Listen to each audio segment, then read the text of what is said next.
We're watching something extraordinary unfold in the Caribbean right now, something that would have been unthinkable just a decade ago. Russian warships have arrived in Venezuelan waters, not for a routine port visit, but as a clear statement of geopolitical intent. This isn't just about military hardware or naval posturing. What we're witnessing is the fundamental restructuring of hemispheric power that the United States has taken for granted since the Monroe Doctrine of 1823. For 2 centuries, Washington has operated under the assumption that the Western Hemisphere is America's exclusive sphere of influence. That assumption is now being directly challenged. Russia's naval presence in Venezuela represents Moscow's answer to decades of NATO expansion eastward, to the placement of missile defense systems along Russia's borders, and to what the Kremlin views as relentless American encroachment. Venezuela, meanwhile, sitting on the world's largest proven oil reserves, has become the focal point of a much larger contest about who sets the rules in global affairs. The sanctions, the diplomatic isolation, the threats of military intervention, none of it has brought about the regime change Washington demanded. Instead, it's pushed Caracas deeper into partnerships with Moscow, Beijing, and Tehran. We need to understand what's really at stake here, because the consequences reach far beyond Caracas or Moscow.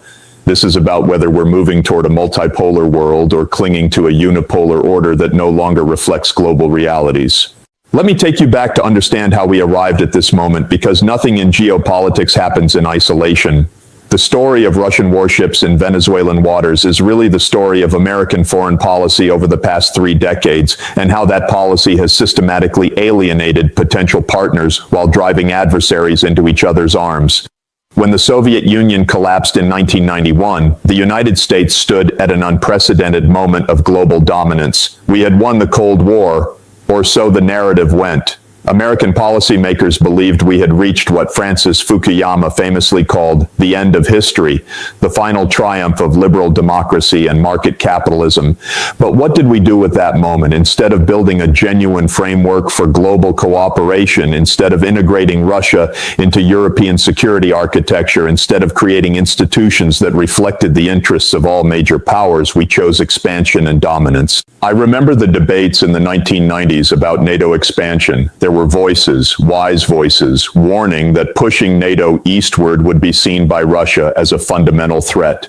George Kennan, the architect of America's Cold War containment strategy, called NATO expansion the most fateful error of American policy in the entire post-Cold War era. He understood what our political leaders refused to acknowledge, that Russia, regardless of who governed it, would view NATO forces on its borders as an existential threat. But we didn't listen. We expanded NATO first to Poland, Hungary, and the Czech Republic. Then came the Baltic states, Bulgaria, Romania, Slovakia, Slovenia. With each wave of expansion, we told ourselves we were spreading democracy and security. But what we were really doing was building a military alliance right up to Russia's doorstep while excluding Russia from any meaningful role in European security. The turning point came in 2008 at the NATO summit in Bucharest, when the alliance announced that Ukraine and Georgia would eventually become members. For Russia, this was a red line crossed.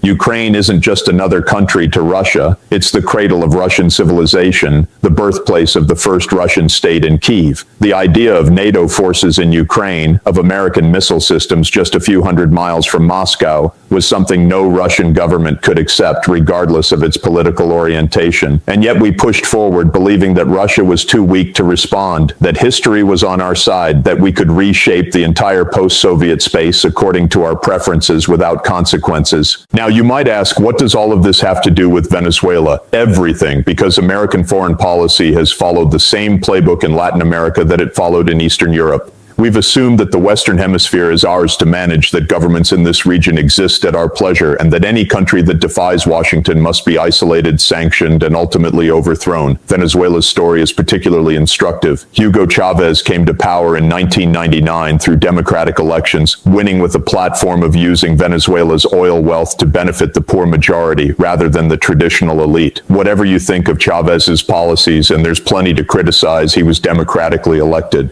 But because he challenged American corporate interests, because he used Venezuela's oil revenues for social programs rather than funneling profits to international oil companies, because he built alliances with Cuba and other countries Washington didn't approve of, he became a target.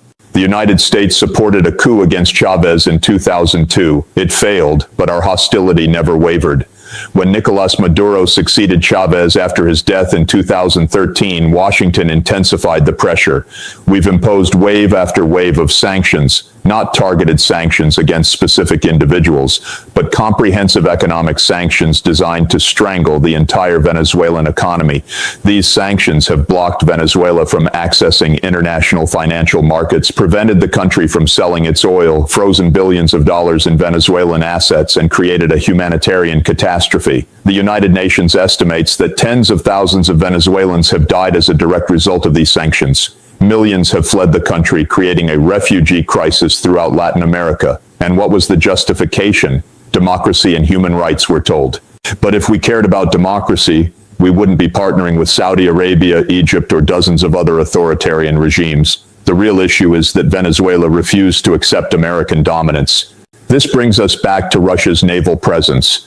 When you're a country under siege, when the world's most powerful military is openly discussing regime change, when your economy is being deliberately destroyed by external sanctions, you look for allies wherever you can find them. Venezuela found them in Russia, China, and Iran, other countries that have experienced American pressure and understand the value of standing together. Russia's relationship with Venezuela isn't primarily about ideology, it's about geopolitics and mutual interest. Russia gains a foothold in the Western Hemisphere, a way to demonstrate that it can project power beyond its immediate neighborhood. Venezuela gains a powerful partner that can provide military equipment, technical expertise, investment, and most importantly, a deterrent against American intervention. The Russian naval deployments to Venezuela have been happening periodically since 2008, but they've taken on new significance in recent years as tensions between Russia and the West have intensified. These aren't just symbolic visits. Russian military advisors are in Venezuela. Russian equipment, from air defense systems to fighter jets, has been delivered. Russian oil companies have invested in Venezuelan energy infrastructure. There are reports of Russian personnel at Venezuelan military bases. Moscow is sending a clear message to Washington. If you can put military infrastructure on our borders, we can establish a presence in your hemisphere. If you can support governments we consider hostile, we can protect governments you're trying to overthrow. And here's what makes this situation so dangerous. It's completely unnecessary. The crisis in Venezuela, the Russian presence there, the broader deterioration of hemispheric relations, all of it stems from American policies that have consistently prioritized dominance over diplomacy. Think about what a different approach might have looked like. When Chavez was elected, we could have engaged with his government, worked with Venezuela on mutually beneficial energy partnerships, supported constructive reforms while voicing concerns about problematic policies. Instead, we supported a coup and then spent 2 decades trying to strangle the country economically. When the Soviet Union collapsed, we could have genuinely integrated Russia into European and global institutions, created a security architecture that included rather than excluded Moscow. Instead, we expanded NATO and treated Russia as a defeated enemy rather than a potential partner. The pattern repeats itself across the globe. In Iraq, we invaded based on false claims about weapons of mass destruction, destroyed the country's infrastructure, caused hundreds of thousands of deaths, and created the conditions for ISIS to emerge. In Libya, we supported regime change that turned a functioning state, however imperfect, into a failed state with open slave markets. In Syria, we armed rebel groups that included extremist elements, prolonging a civil war that has killed 500,000 people. In Afghanistan, we spent 20 years and trillions of dollars trying to impose our vision of governance, only to see the Taliban return to power. In each case, we told ourselves we were promoting democracy and human rights. In each case, we made the situation worse, and in each case, we refused to acknowledge the limitations of military power and the importance of respecting other nations' sovereignty. The Venezuelan situation is particularly tragic because there was always a diplomatic path forward. Venezuela has massive oil reserves, the largest in the world. The United States is the natural market for that oil. Venezuela needs technology, investment, and access to international markets. These are the ingredients for a mutually beneficial relationship. But instead of engagement, we chose confrontation. Instead of negotiation, we chose sanctions. Instead of diplomacy, we chose regime change operations. And now we act surprised when Venezuela turns to Russia and China for the partnerships we refuse to offer. Let's talk about what these sanctions actually mean on the ground, because I think many Americans don't fully understand the impact. When we sanction a country's oil sector, we're not just punishing the government, we're punishing every person in that country. Venezuela's economy has contracted by more than 75% since the sanctions intensified. Inflation has reached unimaginable levels. Hospitals lack basic medicines. The electrical grid frequently fails. Food shortages are common. People are dying from treatable diseases because the healthcare system has collapsed. Millions have fled, not because of socialism or Maduro's policies alone, but because American sanctions made it impossible for the country to function economically. And we did this deliberately, with full knowledge of the humanitarian consequences. John Bolton, when he was National Security Advisor, openly stated that the goal was to make the Venezuelan economy scream to create the conditions for regime change. Think about that. A senior American official bragging about creating economic suffering for millions of people to achieve a political goal. This is not how democracy should conduct foreign policy. This is not consistent with American values or international law. The United Nations Charter prohibits the threat or use of force against the territorial integrity or political independence of any state. It requires respect for sovereignty and non-interference in internal affairs, but we've convinced ourselves that these rules don't apply to us, that American exceptionalism means we're exempt from the constraints that govern other nations. We call it promoting democracy. The rest of the world sees it as imperialism under a different name, and when Russia or China acts in ways we consider aggressive, when they support governments we oppose, when they establish military presences in regions we consider our sphere of influence, we express outrage and disbelief. But from their perspective, they're simply doing what we've been doing for decades, pursuing their national interests and supporting their allies. The double standards are staggering. We maintain nearly 800 military bases in more than 70 countries around the world. Our naval forces patrol every ocean. Our military spending exceeds that of the next 10 countries combined. We've been at war almost continuously for the past quarter century. We conduct drone strikes in countries we're not at war with. We overthrow governments we don't like. We arm rebels and support opposition movements globally. But when Russia establishes a military relationship with Venezuela, when China builds ports and infrastructure in developing countries, when Iran has influence in neighboring states, we call it aggression and threaten consequences. The hypocrisy is not lost on the rest of the world, even if it's invisible to many Americans. And this gets to something fundamental about how we see ourselves versus how others see us. Americans generally believe our country is a force for good in the world, that our military interventions are humanitarian, that our economic policies promote development, that our political influence spreads democracy. This isn't entirely false. American aid has saved lives. American technology has advanced human progress. American ideals of freedom and equality have inspired movements worldwide. But it's also incomplete and self-serving. For every country we've helped, there's another where American intervention has caused chaos. For every successful democracy we've supported, there's an authoritarian regime we've propped up because it served our interests. For every humanitarian mission, there's been a war of choice that killed thousands and solved nothing. The people of Latin America know this history intimately. They remember the coups we supported in Guatemala, Chile, Argentina, Brazil, and elsewhere. They remember the death squads we trained. They remember the dictatorships we backed as long as they were anti-communist or pro-American business interests. They remember that when their countries elected left-wing governments, even democratic ones, we worked to undermine and overthrow them. So when we say we're concerned about democracy in Venezuela, they're skeptical, and rightfully so. Our concern for democracy has always been selective, applied only when it serves American interests, and ignored when those interests point elsewhere.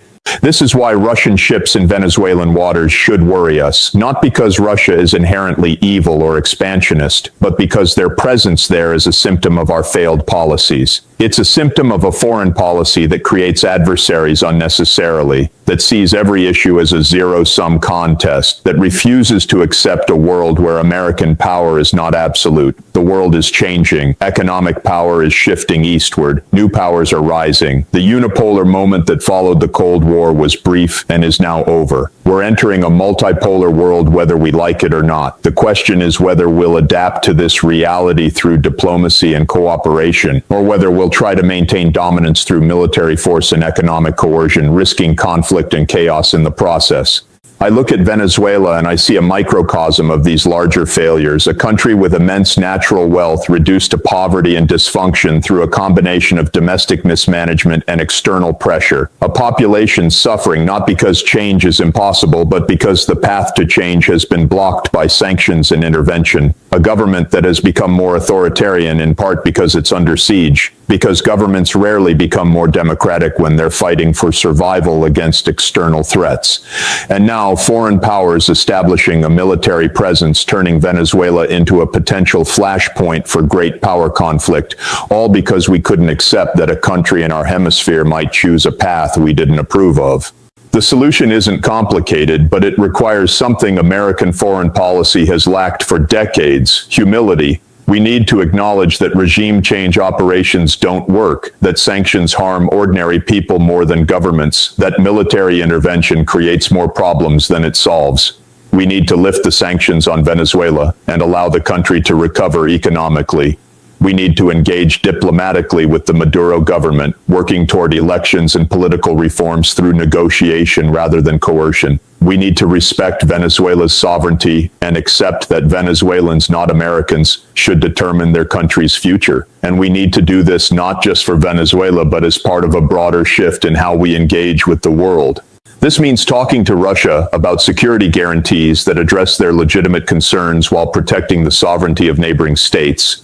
It means working with China on global challenges like climate change rather than treating them purely as a strategic competitor. It means ending the forever wars that have consumed American blood and treasure while making us less safe. It means rebuilding international institutions and accepting that in a multipolar world, we'll need to compromise and cooperate rather than dictate and dominate. It means understanding that stability and peace come from addressing the legitimate grievances and interests of all parties, not from imposing our will through force.